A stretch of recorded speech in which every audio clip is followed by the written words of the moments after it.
Hello friends, അകലെ latest review. Doctor രാജുവിനോടും ഋതികയോടും പത്മാവതിയോടും പറയുക, sir അപകടനില തരണം ചെയ്തു, പക്ഷേ ഡിസ്ചാർജ് ഉടനെ ഉണ്ടാവില്ല. ഋതികയ്ക്ക് ഞാൻ പെയിൻ കില്ലർ എഴുതിയിട്ടുണ്ട്, അത്യാവശ്യമാണെങ്കിൽ മാത്രം കഴിച്ചാൽ മതി കേട്ടോ. ശരിയെന്ന് ഋതികയും പറയുവാണ്. ഋതിക രാജുവിനോട് പറയുക, രാജു ഡിസ്ചാർജായിട്ട് നമ്മൾ എവിടെ പോകാനാ? ഞാൻ എൻ്റെ അച്ഛനെ വിട്ടിട്ട് എങ്ങോട്ടും വരില്ല. പത്മ പറയുക, എന്തായാലും ഈശ്വരൻ നമ്മുടെ എല്ലാവരുടെയും പ്രാർത്ഥന കേട്ടല്ലോ. പ്രതാപേട്ടൻ്റെ അപകടനിലയെല്ലാം മാറിയല്ലോ, ദൈവത്തിന് നന്ദി പറയണം. ഗുരുവായൂരപ്പൻ ഒരുപാട് വഴിപാട് ഞാൻ നേർന്നിട്ടുണ്ട്. പ്രതാപേട്ടൻ ഡിസ്ചാർജ് ആയിട്ട് വേണം എനിക്ക് അവിടേക്ക് ഒന്ന് പോകാൻ. ആ സമയം രാജുവിൻ്റെ ഫോണിലോട്ട് സദാശിവൻ സാറിൻ്റെ PA വിളിക്കുന്നു. രാജു പറയുക, സദാശിവൻ സാറിൻ്റെ PA ആണല്ലോ, എന്താണോ കാര്യമൊന്നും അറിയില്ലല്ലോ. ഉണ്ണി സാറേ കാര്യം പറയൂ.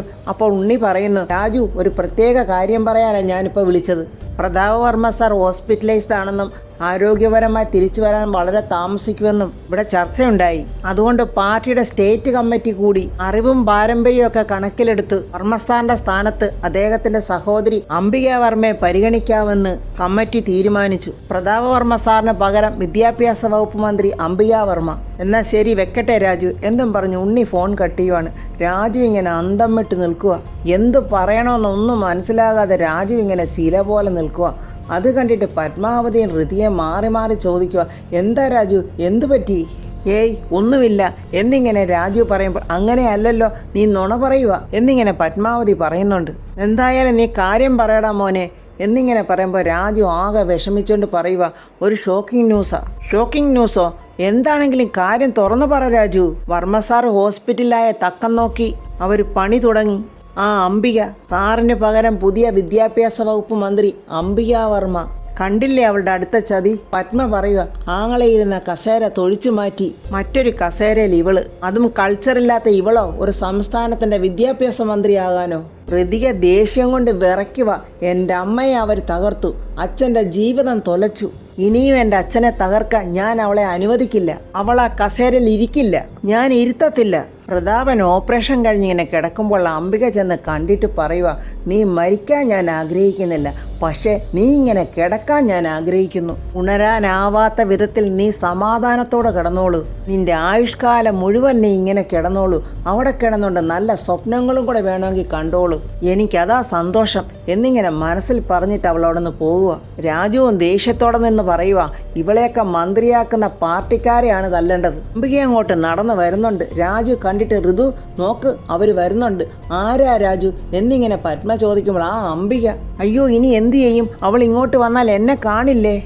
അമ്മയോടെ നിൽക്കി, അവർ കാണട്ടെ, കണ്ടിട്ട് അവരെന്ത് ചെയ്യുമെന്ന് നോക്കട്ടെ. വേണ്ട ഋതു, അത് പാടില്ല എന്നും പറഞ്ഞ് രാജു ഋതിയെ വിലക്കുന്നുണ്ട്. ഇതൊരു ഹോസ്പിറ്റലാ, ഇവിടെ വെച്ചൊരു പ്രശ്നം വേണ്ട. അമ്മ എന്താണ്ട് ആ റൂമിലോട്ട് പൊയ്ക്കോ, ആ ശല്യം ഇവിടുന്ന് ഒന്ന് പൊയ്ക്കോട്ടെ. അത് വേണ്ടെന്നല്ലേ അമ്മേ പറഞ്ഞത്? എൻ്റെ മോളെ നീ ഒന്ന് അടങ്ങ്, രാജു പറഞ്ഞത് അതിൻ്റെ ശരി. അംബിക ഋതുവും രാജുവും നിൽക്കുന്നിടത്തോട്ട് വന്നിട്ട് ഋതികയോട് ചോദിക്കുക, എടി നിന്റെ മുറിവൊക്കെ മാറിയോടി? എൻ്റെ മുറിവൊക്കെ മാറി, പക്ഷേ നിങ്ങൾക്ക് ഞാനൊരു മുറിവ് തരാൻ തീരുമാനിച്ചിട്ടുണ്ട്, ഒരിക്കലും ഉണങ്ങാത്ത ഒരു മുറിവ്. അംബിക ഒരു കളിയാക്കലോടെ പറയുക, അയ്യോ വേണ്ട, എൻ്റെ ആങ്ങളെ ബോധമില്ലാതെ ICUയിൽ കിടക്കുക, ഈ സമയത്ത് ഞാനായിട്ടൊരു പ്രശ്നം ഉണ്ടാക്കുന്നില്ല എന്ന് പറഞ്ഞിട്ട് അംബിക അങ്ങോട്ട് ചവിട്ടിത്തേച്ച് അങ്ങോട്ട് പോകുന്നുണ്ട്. അവരെ അങ്ങനെ വിട്ടാൽ പറ്റില്ലല്ലോ എന്നും പറഞ്ഞ് ഋതിയെ ഓടാൻ നോക്കും. രാജു ഋതിയെ പിടിച്ചവിടങ്ങ് നിർത്തുവാണ്. അവരവരുടെ വഴിക്ക് പൊയ്ക്കോട്ടെ. ഇല്ല രാജു, ഇത്രയൊക്കെ ചതി ചെയ്ത് അവരെ വെറുതെ വിടാൻ പാടില്ല. രാജുവിൻ്റെ കയ്യിൽ നിന്നും കുതറി ഓടാൻ ശ്രമിക്കുവാണ് ഋതിക. രാജു വീണ്ടും പറഞ്ഞു, ഋതു ഇതൊരു ഹോസ്പിറ്റലാണ്, സാർ ICUയിൽ കിടക്കുവാണ്. അത്രയൊക്കെ പറഞ്ഞിട്ട് ഋതിക രാജുവിനെ പിടിച്ച് തള്ളിയിട്ട് അംബികയുടെ പുറകെ ഓടുക. രാജുവും ഋതികയുടെ പുറകിന് ഓടുന്നുണ്ട്. അംബികയുടെ പുറകെ ഓടി വന്ന ഋതു, ഒന്ന് നിന്നേ എന്നിങ്ങനെ അലറുവാണ്. അപ്പോൾ അംബിക ചോദിക്കുന്നു, എന്താടി തിളച്ചു മറിഞ്ഞ് നീ ഇങ്ങോട്ട് വരുന്നത്? ഞാൻ തിളച്ചു മറിഞ്ഞ് വരുന്നത് പോലെ നിനക്ക് തോന്നുന്നോ? എങ്കിലേ കടലെടുക്കുന്നത് പോലെ നിന്നെ ഞാൻ അങ്ങ് എടുക്കാനാ. എൻ്റെ അച്ഛൻ്റെ കസേരയിൽ കയറി ഇരിക്കാൻ വേണ്ടിയായിരുന്നോ നിങ്ങൾ സ്ഫോടനം നടത്തിയത്? എന്താടി നീ പറഞ്ഞത്? നിങ്ങൾക്ക് മന്ത്രിയാകാൻ വേണ്ടിയല്ലേ എന്നെയും എൻ്റെ അച്ഛനെയും ബോംബ് മേടിച്ച് കൊല്ലാൻ നോക്കിയത്? അയ്യോ ഞാൻ ബോംബ് വെച്ചെന്നോ? വേണ്ടേ, മര്യാദകേട് പറഞ്ഞാലുണ്ടല്ലോ, മര്യാദകേട് പറഞ്ഞാൽ. ഋതു വേണ്ട, ഇത് ഹോസ്പിറ്റലാ.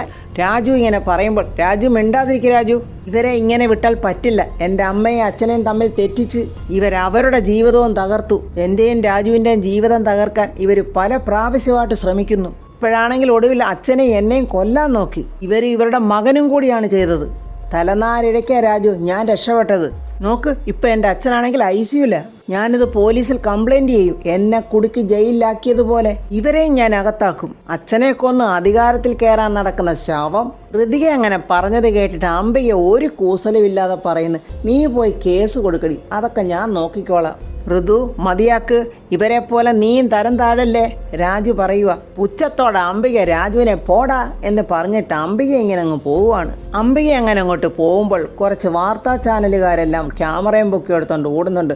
മേഡം ഒന്ന് നിൽക്കണേ, ഇപ്പൊ പുതിയ വിദ്യാഭ്യാസ വകുപ്പ് മന്ത്രിയായിട്ട് അംബിക വർമ്മയാണ് ചാർജ് എടുക്കാൻ പോകുന്നതെന്നൊക്കെ ഒരു റൂമർ ഇറങ്ങിയല്ലോ, അത് ശരിയാണോ? അംബിക വളരെ വിനയത്തോട് സന്തോഷത്തോടെ പറയുക, അങ്ങനെ പാർട്ടി എന്നോട് ആവശ്യപ്പെട്ടിരിക്കുക. എനിക്ക് എൻ്റെ മോനെ പോലെ പ്രിയങ്കരനായ എൻ്റെ ആങ്ങള പ്രതാപവർമ്മ ഹോസ്പിറ്റലിൽ തുടരുകയാണ്. ഈ സാഹചര്യത്തിൽ പ്രതാപന്റെ വഴികാട്ടിയും ഉപദേഷ്ടാവുമായ ഞാൻ തന്നെ മന്ത്രിപദവി ഏറ്റെടുക്കണമെന്ന് പാർട്ടി നിർദ്ദേശിച്ചിരിക്കുക. പാർട്ടി പറഞ്ഞാൽ അനുസരിക്കാതിരിക്കാൻ നിർവാഹമില്ലല്ലോ. കൂട്ടത്തിൽ ഒരാൾ ചോദിക്കുന്നുണ്ട്, മേഡത്തിന് മന്ത്രിസഭയിൽ മുൻപരിചയമൊന്നും ഇല്ലല്ലോ? അയ്യോ, ഇതിനൊക്കെ എന്തിനാ മുൻപരിചയം? മാത്രമല്ല, പ്രതാപൻ മിനിസ്റ്ററായിരുന്ന കാലം മുതൽ അവൻ്റെ മാസ്റ്റർ ബ്രെയിൻ ഞാനായിരുന്നു. മന്ത്രിസഭയിലിരുന്ന് അവൻ നടത്തിയ പല പല പുതിയ പദ്ധതികളും പരിഷ്കാരങ്ങളും എല്ലാം ഞങ്ങൾ ഒന്നിച്ചു ചേർന്നുള്ള ചർച്ചയിൽ രൂപപ്പെട്ടതാണല്ല. അനന്തംപിള്ളയുടെ സപ്പോർട്ടുണ്ടെന്ന് കേട്ടല്ലോ, അത് നേരാണോ? അയ്യോ, ഇതൊക്കെ ഞാൻ മന്ത്രിയാകുന്നതിൽ ചില അസൂയമൊത്ത ശത്രുക്കൾ കെട്ടിച്ചമയ്ക്കുന്ന അനാവശ്യമായ വിവാദങ്ങളാണ്. അനന്തംപിള്ളയും ഞാനും തമ്മിൽ ഒരു സഖ്യവും ഇല്ല. അതുമാത്രവുമല്ല, ഞാനും പ്രതാപനും അനന്തംപിള്ളയുടെ ബദ്ധ ശത്രുക്കളാണ്. മന്ത്രിയായാൽ ഉടനെ നടത്താൻ പോകുന്ന ഭരണപരിഷ്കാരം എന്തായിരിക്കും? അതൊക്കെ പറയാൻ ഞാൻ പത്രസമ്മേളനം നടത്തും, അപ്പോഴറിഞ്ഞാൽ പോരെ? ഇപ്പം നമുക്കിത് അവസാനിപ്പിക്കാം, ശരി എന്നും പറഞ്ഞ് അംബിക പോവുകയാണ്. പോകുന്ന കൂട്ടത്തിൽ അംബിക ദേഷ്യത്തോടെ ഋതിയൻ രാജുവിനെ ഒന്ന് നോക്കിയിട്ടാണ് പോകുന്നത്. അംബിക മേക്കപ്പൊക്കെ അങ്ങോട്ട് മാറ്റി തമിഴ്നാട് മുഖ്യമന്ത്രി ജയലളിതയുടെ പോസിലൊക്കെയാണ് വന്നിരിക്കുന്നത്. അനന്തംപിള്ളയും കുറേ ആൾക്കാരെല്ലാവരോടും ഇനി ഇരിക്കുവാണ്. അതിലൊരാൾ ചോദിക്കുന്നു, എന്താ മീറ്റിംഗ് തുടങ്ങാൻ ഇത്ര താമസം? ഇവിടെ സദാശിവൻ സാർ ഇങ്ങോട്ടൊന്ന് വന്നോട്ടെ. അപ്പോൾ സദാശിവൻ സാർ നമസ്കാരം പറഞ്ഞോട്ട് അങ്ങോട്ട് വന്നിരിക്കുന്നുണ്ട്. എല്ലാവരും ഇരിക്കുക, ഞാനൊരു 5 മിനിറ്റ് വൈകിപ്പോയി. കൂട്ടത്തിലൊരാൾ പറയുന്നു, പ്രസിഡന്റ് ഇനി എന്തിനാ താമസിപ്പിക്കുന്നത്? മീറ്റിംഗ് ഇനിയെങ്കിലും തുടങ്ങിക്കൂടെ? അനന്തംപിള്ള എഴുന്നേറ്റിട്ട് പറയുന്നു, യോഗ നടപടികൾ ആരംഭിക്കുകയാണ്. ഇതൊരു സ്പെഷ്യൽ മീറ്റിംഗ് ആണ്. ഈ മീറ്റിങ്ങിന് വന്നു ചേർന്നിട്ടുള്ള ബഹുമാനപ്പെട്ട സദാശിവൻ സാറ്, മറ്റ് എല്ലാ MLA-മാർക്കും പാർട്ടി പ്രസിഡന്റ് എന്ന നിലയ്ക്ക് ഞാൻ ഹാർദമായ സ്വാഗതം ആശംസിക്കുന്നു. സ്വാഭാവികമായും ഈ യോഗത്തിന്റെ അധ്യക്ഷൻ ബഹുമാനപ്പെട്ട സദാശിവൻ സാറാണ്. ആമുഖമായിട്ട് സാറ് 2 വാക്ക് നിങ്ങളോട് സംസാരിക്കും. അങ്ങനെ സദാശിവൻ സാറ് പ്രസംഗിക്കാൻ തുടങ്ങി. പ്രിയപ്പെട്ടവരായ സഹപ്രവർത്തകരെ, ബഹുമാനപ്പെട്ട പാർട്ടി പ്രസിഡന്റ് ശ്രീ അനന്തംപിള്ള ഈ സ്പെഷ്യൽ കമ്മിറ്റി വിളിച്ചു കൂട്ടാനുണ്ടായ സാഹചര്യം നിങ്ങൾക്ക് ഏവർക്കും അറിവുള്ളതാണല്ലോ. പലരുടെയും മുഖത്ത് മൗനമുണ്ട്, അതൊക്കെ അംബിക ശ്രദ്ധിക്കുന്നുണ്ട്. സദാശിവൻ പിള്ള സാർ വീണ്ടും പറയുകയാണ്, നമുക്കെല്ലാവർക്കും ആദരണീയനായ ശ്രീ പ്രതാപവർമ്മ സാർ ഒരു അപകടത്തിൽപ്പെട്ട് രോഗശയ്യയിൽ കിടക്കുവാണ്. അദ്ദേഹത്തിന് ദീർഘനാളത്തെ ട്രീറ്റ്മെന്റ് വേണമെന്നാണ് ഡോക്ടർമാർ പറയുന്നത്. ഈ സാഹചര്യം കണക്കിലെടുത്ത് പകരം ഒരു വിദ്യാഭ്യാസ മന്ത്രിയെ തിരഞ്ഞെടുക്കേണ്ടതുണ്ട്. അതിനാണ് നമ്മൾ ഈ യോഗം ചേർന്നിരിക്കുന്നത്. ആരെ മന്ത്രിസഭയിലോട്ട് എടുക്കണമെന്ന് ആലോചിക്കാൻ കൂടിയാണ് ഈ യോഗം കൂടിയിരിക്കുന്നത്. ആരാണ് പുതിയ മന്ത്രിയെന്ന് ആധികാരികമായി പറയേണ്ടത് പാർട്ടി പ്രസിഡന്റാണ്. അദ്ദേഹം നിങ്ങളോട് വിശദീകരിക്കുന്നതാണ്. അനന്തംപിള്ള എഴുന്നേറ്റിട്ട് പറയുന്നു, പ്രിയപ്പെട്ടവരെ, പ്രതാപവർമ്മ സാറെ നമുക്ക് മറക്കാൻ കഴിയില്ല. അദ്ദേഹത്തിന്റെ പ്രാതിനിധ്യം നമുക്ക് മന്ത്രിസഭയിൽ വേണം. അത് സാധിക്കാത്തതുകൊണ്ട് അദ്ദേഹം സ്വന്തം അമ്മയെപ്പോലെ കരുതുന്ന ശ്രീമതി അംബിക വർമ്മയെ മന്ത്രിസഭയിലേക്ക് എടുത്താൽ എന്തെന്നാണ് ഞങ്ങളുടെയൊക്കെ ഒരു ആലോചന. കൂട്ടത്തിൽ ഒരാൾ പറയുന്നുണ്ട്, ശ്രീമതി അംബിക വർമ്മ ഒരു MLA പോലും അല്ലല്ലോ. മന്ത്രിസഭയിൽ അംഗമാകാൻ ഇതുവരെയും അവസരം ലഭിക്കാത്ത എത്രയോ സീനിയർ MLA-മാർ ഈ സഭയിലുണ്ട്. എന്താ അവരെ ആരെങ്കിലും മന്ത്രിയാക്കിയാൽ പോരെ?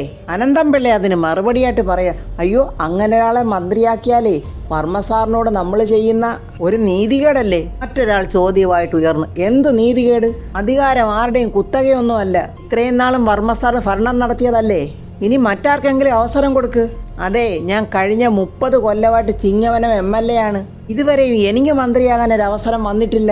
രാഷ്ട്രീയം പോലും എന്തെന്നറിയാത്ത ഒരു സ്ത്രീയെ വിളിച്ച് മന്ത്രിസഭയിൽ കയറ്റുന്നതിന് ശ്രീ അനന്തംപിള്ളയ്ക്ക് എന്താണ് ഇത്ര താല്പര്യം? അംബികയെ ഇങ്ങനെ എല്ലാവരെയും മാറി മാറി ദേഷ്യത്തോടെ നോക്കുക. അയ്യോ, പ്ലാൻ പൊളിയുമോ എന്നുള്ളൊരു ഭയമുണ്ട് അവൾക്ക്. അയ്യോ എൻ്റെ സുഹൃത്തെ, ഇതൊന്നും എൻ്റെ പ്രത്യേക താല്പര്യമല്ല, അനന്തംപിള്ള പറയുക. ഞാനും സദാശിവൻ സാറും ഞങ്ങൾ എല്ലാവരും കൂടി സെൻട്രൽ കമ്മിറ്റിയുമായി ആലോചിച്ചെടുത്ത ഒരു തീരുമാനമാണ്. ദേഷ്യം കൊണ്ട് വിറച്ചൊരാൾ ചാടി എഴുന്നേറ്റിട്ട് പറയും, എന്ത് തീരുമാനം?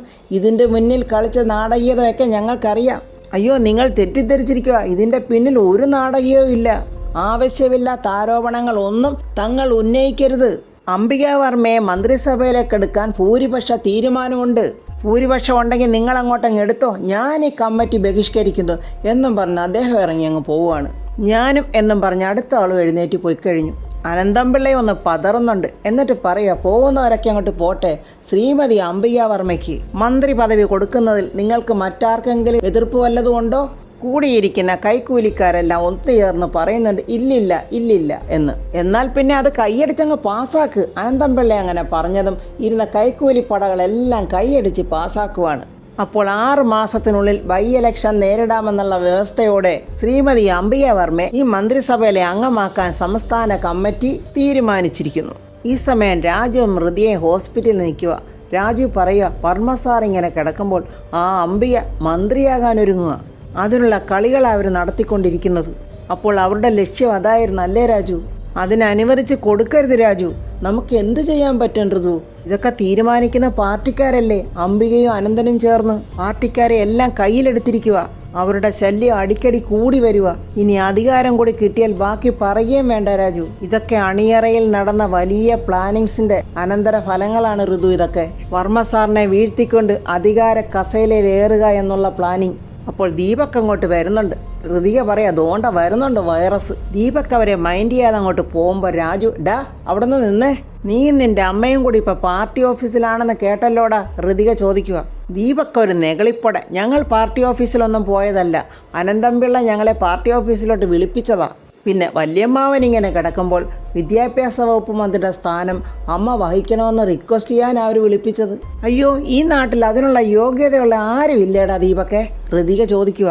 യോഗ്യതയുള്ളവരൊക്കെ കാണും, പക്ഷേ വല്യമ്മാവൻ കഴിഞ്ഞാൽ ആ സ്ഥാനം വഹിക്കാനുള്ള യോഗ്യത എൻ്റെ അമ്മയ്ക്കാണ്. എന്നാൽ എനിക്കതൊന്ന് കാണണമല്ലോടാ.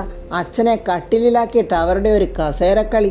രാജു അപ്പോൾ ദീപക്കിനെ നോക്കിയിട്ട് പറയാം, അപ്പോൾ ഇതിൽ നിന്നെല്ലാം വ്യക്തമായല്ലോ ആ ബോംബ് സ്ഫോടനത്തിൻ്റെ പിന്നിൽ ഇവരായിരുന്നെന്ന്. താണ്ടെ രണ്ടുപേരോടും ഞാനൊരു കാര്യം പറഞ്ഞേക്കാം, ആവശ്യമില്ലാത്ത ആരോപണങ്ങളൊന്നും എൻ്റെയും എൻ്റെ അമ്മയുടെയും നേരെ അടിച്ചേൽപ്പിച്ചേക്കരുത്. നീയൊക്കെ എത്ര വെല്ലുവിളികൾ നടത്തിയാലും വല്യമ്മാവന് പകരം മന്ത്രിയാകുന്നത് എൻ്റെ അമ്മ തന്നെ ആയിരിക്കും. അതിന് യാതൊരു ഡൗട്ടും വേണ്ട. പിന്നെ മര്യാദയ്ക്ക് അടങ്ങി ഒതുങ്ങി നടന്നാലുണ്ടല്ലോ നിനക്കൊക്കെ കൊള്ളാം. ദീപക്കിൻ്റെ വക ഒരു താക്കീത്. ദീപക് അങ്ങനെ പറഞ്ഞിട്ട് പോകുമ്പോൾ ഋതിക പറയാം, രാജു അവൻ നമ്മളെ ഭീഷണിപ്പെടുത്തിയിട്ടാണല്ലോ പോയത്. അതേ ഋതു, അതൊരു താക്കീതാണ്. അവൻ പത്തി വിടർത്തുന്നത് അപകടമാണ് ഋതു. നമ്മളിനി എന്ത് ചെയ്യും രാജു? ആ അംബിക മന്ത്രിയാകുന്നത് എങ്ങനെയും തടയണം. പക്ഷേ അതിനി നമുക്ക് എന്ത് ചെയ്യാൻ പറ്റും ഋതു? രാജു, നമുക്ക് അമ്മാമ്മയെ ഒന്ന് വിളിച്ചു പറഞ്ഞാലോ? ശരിയാ, ഒന്ന് വിളിച്ചു നോക്ക് എന്നിങ്ങനെ രാജുവും പറയുക. ഈ സമയം സരസ്വതി അമ്മ ഇങ്ങനെ കാറിൽ വന്നുകൊണ്ടിരിക്കുക. അപ്പോഴാണ് ഋതികയുടെ ഫോൺ കോൾ വരുന്നത്. പറമോളെ എന്നിങ്ങനെ സരസ്വതി അമ്മ പറയുക. അമ്മാമ്മേ, ഒരു ബാഡ് ന്യൂസ് ഉണ്ട്, അത് പറയാനാണ് ഞാൻ വിളിച്ചത്. എന്താ മോളെ? അമ്മാമ്മേ, അച്ഛൻ ഇങ്ങനെ കിടക്കുമ്പോൾ ആ അംബിക മന്ത്രിയാകാനുള്ള ഒരുക്കത്തിലാണ്. അത് നമുക്ക് എങ്ങനെയും തടയണം അമ്മാമ്മേ. എൻ്റെ മോളെ, എനിക്ക് ഈ വൃത്തികെട്ട പൊളിറ്റിക്സുമായി യാതൊരു ബന്ധവുമില്ല. മോൾ ആ കാര്യം വിട്ടുകള. ഇപ്പോൾ നമ്മൾ ശ്രദ്ധിക്കേണ്ടത് പ്രതാപൻ്റെ ആരോഗ്യമാണ്. പ്രതാപനെ നമുക്ക് തിരിച്ചു വേണം, മറ്റൊന്നും ഇപ്പം നമുക്ക് വേണ്ട വിഷയമല്ല. ഞാനിപ്പോൾ അമ്പലത്തിലോട്ട് പോവുക. അവൻ കണ്ണ് തുറന്നതിന് ശേഷമേ ഞാൻ തിരിച്ചു വരൂ. മോള് ഫോൺ വയ്ക്ക് എന്ന് പറഞ്ഞ് അവർ കട്ട് ചെയ്യുവാണ് ഫോൺ. ആകാംക്ഷയുടെ രാജു ചോദിക്കുന്നത്, എന്താറുതോ? ഒന്നുമില്ല രാജു. സരസ്വതി അമ്മ കാറിൽ നിന്ന് പ്രതാപന് വേണ്ടി പ്രാർത്ഥിക്കുക. എൻ്റെ ദേവി, എൻ്റെ കുഞ്ഞിനൊന്നും വരുത്തരുതേ, അവൻ്റെ ആയുസ് അവിടുന്ന് നീട്ടിക്കൊടുക്കണേ. അനന്തംപിള്ള പാർട്ടി പ്രവർത്തകരെ എല്ലാം വിളിച്ചുകൂട്ടി കേക്ക് കട്ടിങ് അങ്ങോട്ട് നടത്താൻ പോവാണ്. അനന്തംപിള്ളയുടെ വക പ്രസംഗം. അങ്ങനെ എല്ലാ എതിർപ്പുകളെയും പുല്ലുപോലെ തള്ളിക്കളഞ്ഞുകൊണ്ട് നമ്മുടെ അംബികാവർമ്മ നാളെ വിദ്യാഭ്യാസ വകുപ്പ് മന്ത്രിയാവുകയാണ്. ഇതുവരെ വന്ന വിദ്യാഭ്യാസ വകുപ്പ് മന്ത്രിമാരിൽ നിന്ന് വ്യത്യസ്തമായി പുതിയ പുതിയ നയങ്ങളും വിദ്യാഭ്യാസ പരിഷ്കാരങ്ങളും ശ്രീമതി അംബികാവർമ്മ നടപ്പിലാക്കട്ടെ എന്നും ഞാൻ ഹൃദയപൂർവ്വം ആശംസിക്കുകയാണ്. സംസ്ഥാന ഭരണം ഒരു കുരുക്ഷേത്ര യുദ്ധം പോലെ അവിടെ മഹാരഥന്മാരായ പോരാളികൾ വേറെയുണ്ട്. ഭീഷ്മർ, ദ്രോണർ, കർണൻ, അശ്വത്ഥാമാവ്, അർജുൻ, ഭീമൻ യുദ്ധരംഗത്ത് അംബിക തളർന്നിരിക്കുമ്പോൾ സാരഥിയായ ശ്രീകൃഷ്ണനെ പോലെ ഗീതോപദേശം കൊടുക്കാൻ ഞാൻ ഉണ്ടാവുമെന്നുള്ള ഉറപ്പോടുകൂടി ഈ കേക്ക് കട്ട് ചെയ്യാൻ ഞാൻ സ്നേഹപൂർവ്വം ശ്രീമതി അംബികാവർമ്മയെ ക്ഷണിച്ചുകൊള്ളുന്നു. അംബിക അങ്ങനെ എല്ലാവർക്കും താങ്ക്സ് പറഞ്ഞിട്ട് അംബികയും അനന്തംപിള്ളയും ചേർന്ന് ആ കേക്ക് കട്ട് ചെയ്യുവാണ്. അംബിക പറയുക, എന്നെ മന്ത്രിയാക്കാൻ എല്ലാവരോടും പൊരുതിയ ബഹുമാനപ്പെട്ട പാർട്ടി പ്രസിഡന്റ് ശ്രീ അനന്തംപിള്ള അവർകൾക്കും എന്നോടൊപ്പം നിന്ന പ്രിയ പാർട്ടി സുഹൃത്തുക്കൾക്കും എല്ലാ കാര്യങ്ങൾക്കും എന്നെ സഹായിച്ച എൻ്റെ മകൻ ദീപക്കിനും ഒരുപാട് നന്ദി. ആർക്കും നന്ദി പറഞ്ഞില്ലെങ്കിലും സ്വന്തം മകന് ദീപക്കിന് തന്നെ നന്ദി പറയണം. അമ്മാവനെ ബോംബ് വെച്ച് തകർത്തിട്ടാണല്ലോ അമ്മയ്ക്ക് അവന് സ്ഥാനം വാങ്ങിക്കൊടുത്തത്. ഈ സമയം രാധമ്മയും വേണുവേട്ടനും ക്ഷേത്രത്തിൽ വന്നു നിന്ന് മനമുരുകി പ്രാർത്ഥിക്കുവാണ്. വർമ്മസാറിൻ്റെ അസുഖം എത്രയും പെട്ടെന്ന് മാറ്റണേ ഭഗവാനെ, എത്രയും വേഗം ഉണർന്ന് സംസാരിച്ച് തുടങ്ങണേ ദൈവമേ. രാധമ്മ വേണുവേട്ടനോട് ചോദിക്കുന്ന വർമ്മസാറിൻ്റെ നാളെന്താണെന്നറിയാം. അത് അവിട്ടം നക്ഷത്രമാണ്, എങ്കിൽ ഞാൻ പോയി വഴിപാടിന് എഴുതിക്കട്ടെ എന്നും പറഞ്ഞ് രാധമ്മ വഴിപാട് രസീത് എഴുതിക്കാൻ പോവുകയാണ്. പ്രതാപനെ കാണാനായിട്ട് പത്മയും രാജുവും ഋതികയും കൂടെ അങ്ങോട്ട് വരുന്നുണ്ട്. പത്മ പ്രതാപനെ കണ്ടിങ്ങനെ വിഷമത്തോടെ നിൽക്കുവാണ്. പ്രതാപൻ കണ്ണടച്ച് ഇപ്പോഴും അബോധാവസ്ഥയിൽ തന്നെയാണ്. അപ്പോൾ ഫ്രണ്ട്സ്, സത്യം ഇവിടെ തോൽക്കുന്നു, അധർമ്മം ജയിക്കുന്നു. ഇനി എന്തായിരിക്കും നടക്കാൻ പോകുന്നു? ഭഗവാന്റെ ലീലാവിലാസങ്ങൾ എന്തായിരിക്കും? അധർമ്മത്തെ ജയിക്കാൻ വിടുമോ? പ്രതാപൻ പെട്ടെന്ന് കണ്ണു തുറന്ന് പൂർണ്ണ ആരോഗ്യത്തോടെ വരികയും ചെയ്യും. അംബിക മന്ത്രിസ്ഥാനത്തിൽ കയറുന്നതിന് മുമ്പ് തന്നെ പ്രതാപൻ പൂർണ്ണ ആരോഗ്യത്തോടെ തിരിച്ചു വരും എന്നുള്ള പ്രതീക്ഷയോടെ അടുത്ത റിവ്യൂമായി നമുക്ക് നാളെ കാണാം. എൻ്റെ ഈ റിവ്യൂ ഇഷ്ടപ്പെട്ടാൽ ലൈക്കും കമൻസും, സബ്സ്ക്രൈബ് ചെയ്യാത്തവർ സബ്സ്ക്രൈബ് ചെയ്യണേ.